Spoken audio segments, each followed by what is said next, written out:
All right, so the big development that we are looking for and standing by for today is the BJP manifesto release that will be taking place expectedly at around 10 a.m. we are told, as the BJP National President JP Nadda, as the bigwigs, the stalwarts, including the star campaigners who are already campaigning in the state of Karnataka.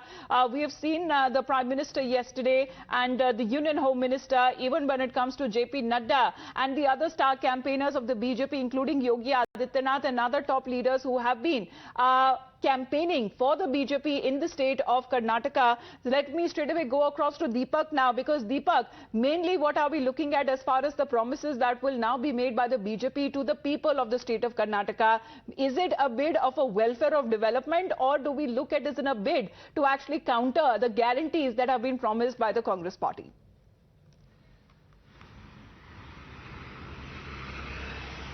Well, what the BJP will promise could counter what the Congress, of course, has promised as well. Now, this is something that we'll have to look at. Now, while, of course, the Congress has made some major promises ahead of the elections here, including 200 units of free electricity, 10 kilos of rice, and so on, the Prime Minister, of course, has made it very clear that he's against the Revdi. So we could not will not probably look into this particular manifesto and find too many freebies of sorts for the people. But you know what the BJP plans to do is reach out to every sector of the society, every community.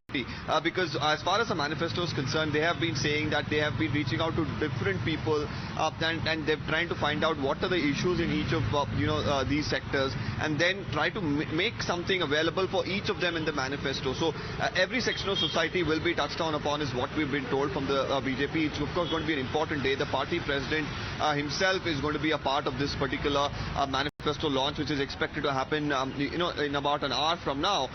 While of course they do that, we'll have to see how the Congress really gears up. Now the JDS released this manifesto a couple of days ago. They of course have their manifesto really focuses on micro issues in the state. Now BJP being a national party, talking about its double engine government functioning for the benefit of the people, development of the state, what sort of a manifesto will come to the fore, whether they look into local issues, or will they look at overall development of the state as a larger macro picture. These are all details that we'll know in about an hour from now. Right, but even when it comes to, the promises that have been made even by the Congress party, Siddaramaiah seems to be claiming that the Congress party had given 165 assurances back in 2013 and had fulfilled nearly 158 of them. Would that be a stepping stone, Deepak, as far as the Congress's promises and guarantees are concerned, to take on, as they allege, the 40% government of the BJP in Karnataka?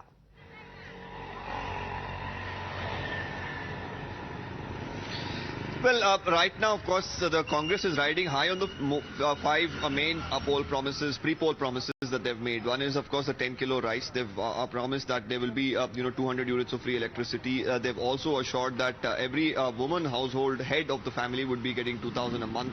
Unemployed youth, they have promised that there will be some amount of stipend sort of money that will come into their bank accounts. They're assuring that Anganwadi workers, salaries will increase. This is a long-standing demand. We've seen multiple protests happen in Bengaluru. So whether some of these aspects, at least whether it will be covered in the BJP manifesto, is going to be interesting. More importantly, the Congress, of course, you could expect them to say that last time around when the BJP came out with its manifesto, most of the things that were mentioned in the manifesto remain largely unfulfilled.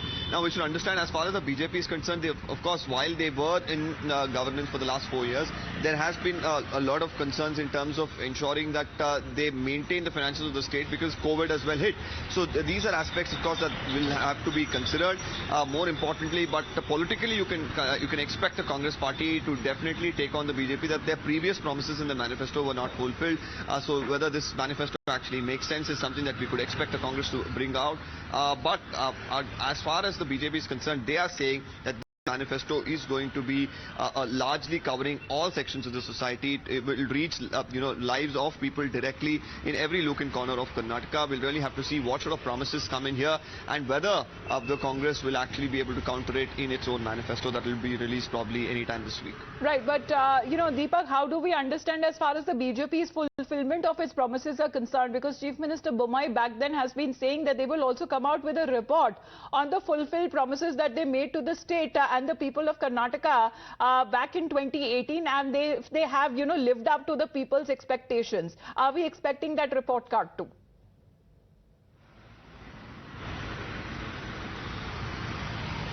Well, today the focus, of course, will be on the manifesto, the promises that are going to be made for the people in the next 5 years, that what the BJP is able to do and what they will promise to do. But of course, before the launch happens, there could be, of course, a small brief on the achievements that have been done in the previous manifesto, or probably, in the press conference following the manifesto release, this issue could, of course, be raised, and we'll probably see an answer coming in from the BJP. But that's, of course, going to be interesting, because the Congress has continuously made the charge that largely their promises made in the previous manifesto have remained unfulfilled.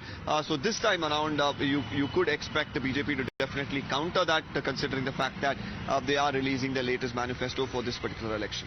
All right, so we are trying to get as many reactions as possible on the story as we are expecting when it comes to the BJP's vision document, because back then it was the former Chief Minister and Congress leader Siddaramaiah and other senior party leaders who have been claiming that they will retire from politics and go home in case they are not able to fulfill the promises they made to the people if voted to power in the state of Karnataka in the assembly elections that are due, as we are looking at barely any few days that are now left for the people of Karnataka to come out and cast their vote. And we are looking at how, all guns blazing, it is the BJP with the tallest leaders who continue to campaign for the party in the state of Karnataka, even when it comes to Karnataka Congress that attacked the BJP government for failing to fulfill at least 90% of its 2018 manifesto promises, and also for utilizing only 56% of the allocated funds of 2022-23 budget. That is how it seems that the Congress party will be taking on the BJP this time around. Let's go across to Mr. S. Prakash of the BJP right now. Mr. S. Prakash, we are standing by with the BJP's vision documents. Exactly what is this going to be in store for the people of Karnataka, and especially when it comes to taking on the guarantees that have also been promised by the Congress party, because it seems as we continue to put forth those details that still continue to come out, here it is expected, as far as the BJP is concerned, to focus and to inculcate the welfare of each section of society. That includes the welfare of women, farmers, youth, students, unemployed, infrastructural development, health and tourism into its manifesto, in which the party had stressed that would be the prime focus during its 2018 assembly polls as well. Remains to be seen if they will also put forth a report card on the promises that they have fulfilled in the 2023 party manifesto. All right, we'll keep an eye out on the developments that are taking place there as we are standing